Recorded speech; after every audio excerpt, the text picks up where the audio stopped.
तो उन सभी के साथ हमारा MOU है, पहले भी हुआ था, आज भी पहले भी हुआ था और आज भी हुआ है। तो ये MOU का क्या स्कोप है? पहले तो इंडस्ट्री हमें करिकुलम और सिलेबस बनाने में हेल्प कर रही है, जिससे कि जो हमारा कोर्स है वो बिल्कुल इंडस्ट्री के जो जॉब रोल है उससे अलाइन हो सके। दूसरी बात ऐसी है कि इंडस्ट्री में इंटर्नशिप्स, क्योंकि जब तक बच्चों को प्रैक्टिकल ट्रेनिंग के लिए इंटर्नशिप में बच्चे नहीं जाएंगे तो उनको आगे जाके नौकरी नहीं मिल सकती। तो इसीलिए दूसरा स्कोप इस MOU पार्टनरशिप का ये है कि इंटर्नशिप्स, और तीसरा जैसे आप सब जानते हैं कि प्लेसमेंट। तो प्लेसमेंट्स के लिए भी इंडस्ट्री का सपोर्ट होना बहुत ज़रूरी है, ना ही सिर्फ उनकी कंपनी में बट उनके जो OEMs हैं, जो एक्चुअली उनके सप्लायर्स हैं, जो एक्चुअली उनके लिए डिज़ाइन कर रहे हैं, उन कंपनियों में भी प्लेसमेंट अगर हमारे बच्चों को मिलनी है तो हमारे इंडस्ट्री पार्टनर्स और उसमें भी हमारी बड़े पैमाने पे मदद कर रहे हैं। तो ये 3 स्कोप्स के अंडर हमारा इंडस्ट्री के साथ, काफ़ी इंडस्ट्रीज के साथ MOU हुआ है। और हमने इस प्रोग्राम के लिए एक एडवाइजरी बॉडी बनाई है, जिसमें आज जो लीडिंग प्लेयर्स हैं जैसे L&T है, भारत फोर्ज है, गोदरेज है, टाटा टेक्नोलॉजीज है, वसुंधरा जियो है, ऐसे अनेक जो इस क्षेत्र में बहुत काम अच्छे कर रहे हैं वो भी है। दूसरी बात मैं फिर से दोहराना चाहूँगी एंटरप्रेन्योरशिप की, क्योंकि जब तक एक बच्चा इनोवेटिव नहीं होता है, खुद का कारोबार नहीं चालू करता है, तब तक वो औरों को नौकरी नहीं दे सकता। तो ये भी इस प्रोग्राम बीटेक प्रोग्राम का एक स्कोप है कि हम एंटरप्रेन्योर्स भी तैयार करें जो अपनी कंपनियां शुरू करें, अच्छा काम करे देश के लिए भी और दूसरों को भी नौकरियां दें। Going back to the same question, so you have an MOU with symbiosis skill and professional university Pune. आज खूप आनंदाचा क्षण आहे की आमच्या स्किल युनिव्हर्सिटीने पहिल्यांदाच भारतात BTech इन डिफेन्स टेक्नॉलॉजी असा 4 वर्षाचा इंजिनिअरिंग प्रोग्राम चालू केलेला आहे। हे करण्याचं कारण असं की गेल्या जवळजवळ 10 वर्षामध्ये भारताने डिफेन्स आणि एरोस्पेस टेक्नॉलॉजी मॅन्युफॅक्चरिंग ह्याच्यात खूप मोठी भरारी घेतलेली आहे। आणि आदरणीय पंतप्रधान जसं म्हणतात की मेक इन इंडिया, आत्मनिर्भर भारत आणि विकसित भारत हे तिन्ही एक प्रकारचे कड्या आहेत आणि त्याचं लिंकिंग हे सगळं स्किल इंडियाशी झालेलं आहे। जोपर्यंत आपण कुशल मनुष्यबळ निर्माण करत नाही तोपर्यंत मेक इन इंडिया किंवा आत्मनिर्भर भारत, विकसित भारत ह्याची स्वप्न मला वाटतं आपल्या देशाला पूर्ण करता येणार नाही।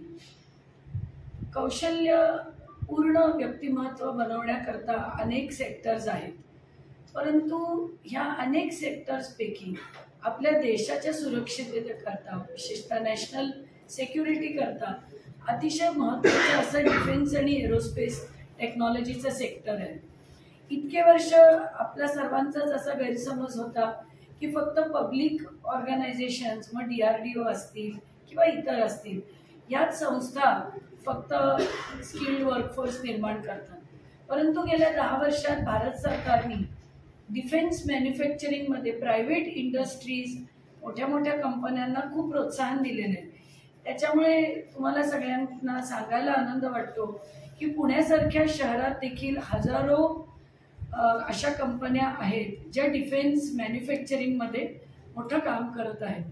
मग त्या L&T सारख्या मोठ्या कंपन्या असो, गोदरेज असो, भारत फोर्ज हे नाव देखील आपण सर्वांनी ऐकलेलं आहे या क्षेत्रातलं, टाटा टेक्नॉलॉजीज असो किंवा निबे टेक्नॉलॉजी ही एक नवीन 2 मराठी भावांनी चालू केलेली कंपनी देखील या क्षेत्रामध्ये अग्रगण्य काम करत आहे.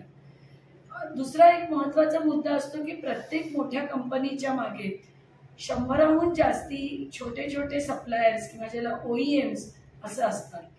आणि नोकऱ्या ह्या सर्व अशाही कंपन्यांमध्ये खूप मोठ्या प्रमाणात अवेलेबल आहेत.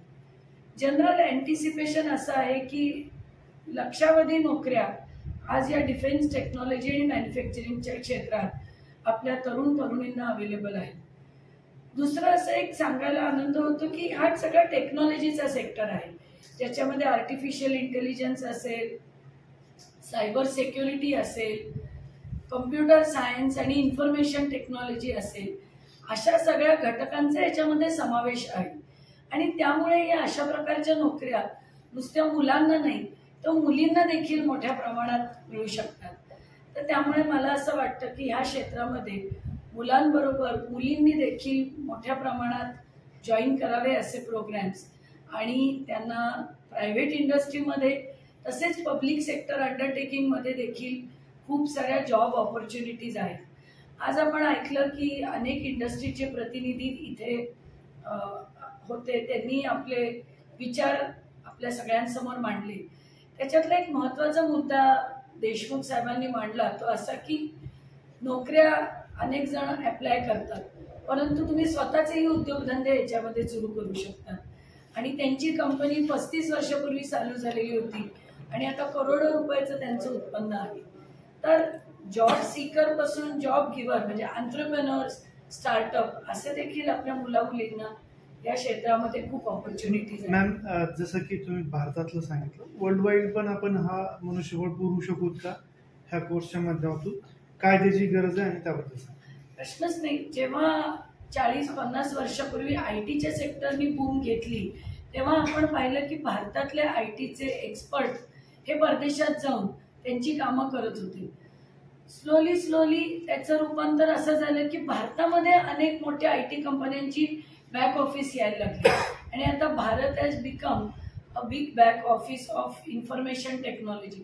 तसंच काहीचं चित्र या डिफेन्स टेक्नॉलॉजी आणि मॅन्युफॅक्चरिंगमध्ये आपल्याला दिसतंय की भारत हा भविष्य काळात it will become a supplier of defence equipment, defence technology, aerospace technology and manufacturing to the entire world. त्या जागतिक स्तरावर आपण सप्लायर्स होऊ अशी आपल्या माननीय पंतप्रधानांनी देखील अशा प्रकारचं धोरण आणि इच्छा व्यक्त केली आहे. आणि हे जे असे बीटेकचे प्रोग्राम्स आहेत डिफेन्स आणि एरोस्पेस टेक्नॉलॉजीमध्ये, ह्याच्यामध्ये आपले विद्यार्थी म्हणजे स्वतःचे उद्योगधंदे तर चालू करू शकतील, पण इंटरनॅशनल मार्केटमध्ये देखील ते सप्लायर्स होऊ शकतील असं मी या प्रसंगात सांगू इच्छिते. कोर्सबद्दल थोडक्यात सांगा की हा 4 वर्षाचा बीटेकचा इंजिनिअरिंग प्रोग्राम आहे. ह्याच्यातले 2 महत्त्वाचे घटक आहेत की इंडस्ट्रीच्या सोबतच आपण हा कोर्स डिझाईन केलेला असल्यामुळे ह्याच्यातलं वेगळेपण हे अतिशय उत्तमरित्या आपण त्याच्यामध्ये घटक तयार केलेले आहेत. आणि ह्या सगळ्या कोर्समध्ये जे काही आपण सिलेबस विषय कव्हर करणारे आहेत ते विषय इंडस्ट्रीमध्ये जे जॉब रोल्स आहेत त्याला एक्झॅक्टली त्याची अलाइनमेंट झालेली आहे. हा पहिला मुद्दा. दुसरा मुद्दा की स्किल युनिव्हर्सिटी असल्यामुळे 70% कॉम्पोनंट हा प्रॅक्टिकल ट्रेनिंगचा आहे. त्यामुळे विद्यार्थ्यांना ॲक्च्युली हँड्स ऑन प्रॅक्टिस विद्यापीठ देणार आहे. त्याच्यासाठी आम्ही दारवलीमध्ये एक जवळजवळ 6 ते 7 कोटी रुपये खर्च करून स्मार्ट आणि डिजिटल मॅन्युफॅक्चरिंगचं सेंटर ऑफ एक्सलन्स तयार केलेलं आहे, जिथे विद्यार्थ्यांना ॲक्च्युली हँड्स ऑन प्रॅक्टिस या सगळ्या विषयांमध्ये मिळणार आहे. आणि तिसरा महत्त्वाचा भाग हा आमचे इंटर्नशिप्स आहेत. आज जवळजवळ 20-25 इथे इंडस्ट्री चॅम्पियन्स होते. त्या सर्व क्षेत्रांमध्ये प्लस DRDOचंही तुम्ही भाषण ऐकलं श्री मनीष भारद्वाज यांचं. तर अशा प्रायव्हेट सेक्टर आणि गव्हर्नमेंटमध्ये आपल्या विद्यार्थ्यांना इंटर्नशिप्स दरवर्षी मिळणार आहेत, ज्याच्यातनं ऑटोमॅटिकच त्यांना नोकऱ्या मिळतील अशी आमची अपेक्षा आहे. धन्यवाद. मैं हिंदी में जानना चाहेंगे कि मैन्युफैक्चरिंग का जो सेक्टर है वो बहुत बड़े स्तर पे उसकी ग्रोथ हो रही है और पहले सिर्फ पब्लिक ऑर्गेनाइजेशन ही इसमें काम करती थी, मैन्युफैक्चरिंग करती थी. बट अभी ऐसी परिस्थिति है कि प्राइवेट इंडस्ट्रीज वो भी हजारों के नंबर्स में इस क्षेत्र में उन्होंने बहुत अच्छा काम किया है और उनको सप्लाई करने के लिए और हजारों लाखों OEMs है जहाँ पे हमारे बच्चों को बहुत अच्छी नौकरियां मिल सकती है. ये पूरा एक टेक्नोलॉजी का सेक्टर हो गया है, डिफेंस टेक्नोलॉजी, एरोस्पेस टेक्नोलॉजी.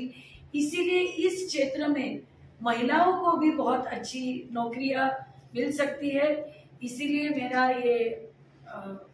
मेरी ये प्रार्थना है कि सिर्फ बॉयज ही नहीं पर गर्ल्स भी इस क्षेत्र में आगे इसमें पढ़ाई करे और काम करे. और जो इंटरनेशनल लेवल पे जो कंपनियां काम करती है उनको भी भारत बड़े पैमाने पे डिफेंस टेक्नोलॉजी और मैन्युफैक्चरिंग में सप्लायर और जो अपनी इक्विपमेंट है वो इंटरनेशनल लेवल पे हम लोग सप्लाई कर सकते हैं और वहाँ पे भी हमारे बच्चों को बहुत अच्छी नौकरियाँ मिल सकती है. मैं इस मौके पे हमारे इस नए डिपार्टमेंट के जो डायरेक्टर है मेजर जनरल विनय हंडा, उनको भी आमंत्रित करूंगी कि वो भी अपने कुछ विचार इस क्षेत्र में आपके सामने प्रस्तुत करें. पिछले 5-7 वर्ष में डिफेंस सेक्टर में एकदम बहुत बढ़ चढ़कर ग्रोथ हो रहा है. अगर हम अपने स्टैटिस्टिक नंबर्स भी देखें, ग्लोबल डिफेंस स्पेंडिंग तकरीबन हर साल 7% बढ़ती जा रही है. इस समय जो ग्लोबल डिफेंस स्पेंडिंग है तकरीबन $2.5 ट्रिलियन US है और हर वर्ष एवरेज से 6-7% बढ़ती जा रही है. इंडिया की भी जो डिफेंस बजट है वो तकरीबन 7 लाख करोड़ है. हर साल ये भी 5-6% बढ़ती जा रही है. इसके साथ साथ जो हमारा प्रधानमंत्री जी का 100% कमिटमेंट और मैंडेट है, जो कि हमने देखा है कि सिंदूर में और उससे पहले भी पिछले 13-14 वर्ष में जब से वो आए हैं, उन्होंने क्लियर डायरेक्टिव दिया है कि जो हम Indian armed forces equipment use करेंगी वो भारत में ही बनेगा.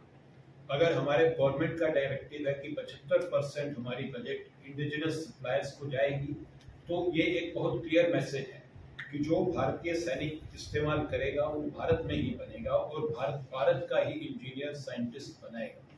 इसलिए ये कोर्स एक बहुत बढ़िया प्लेटफॉर्म है जो कि हमारे यंग इंजीनियर्स और स्टूडेंट्स को कुशल करेगा, बिल्कुल सही स्किल्स के साथ और सही एटीट्यूड के साथ. और जैसे कि आपने पूछा, ये जो स्किल्स हैं सिर्फ भारत में ही नहीं लागू. ये स्किल्स अभी भारत एक तरह से नेट एक्सपोर्टर बन गया है इक्विपमेंट का.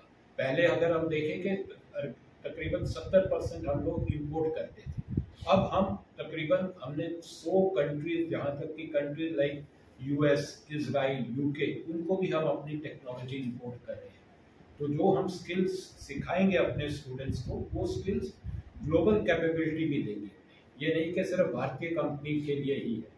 वो स्किल्स उन्हें इतना सक्षम करेंगी कि वो बाहर की ग्लोबल कंपनीज में भी जाके उनको वो, जैसे इंडियन सॉफ्टवेयर, एक समय था कि इंडियन सॉफ्टवेयर के लोग बाहर बहुत डिमांड में थे. आने वाले समय में बिल्कुल ऐसा ही समय आने वाला है कि जो इंडियन के जो डिफेंस एक्सपर्ट्स हैं उनका अभी टाइम आ रहा है कि वो ग्लोबल डिफेंस कंपनीज में उनकी एकदम मांग बढ़ने वाली है. क्योंकि कुछ एक नीच टेक्नोलॉजीज हैं वो सिर्फ इंडिया में ही है. अभी हमने देखा है कि जो हमारे स्पेस टेक्नोलॉजी की कितनी ग्रोथ हुई है, हम स्पेस टेक्नोलॉजी में अनमैच्ड, तो वैसा ही समय अभी डिफेंस सेक्टर में आने वाला है।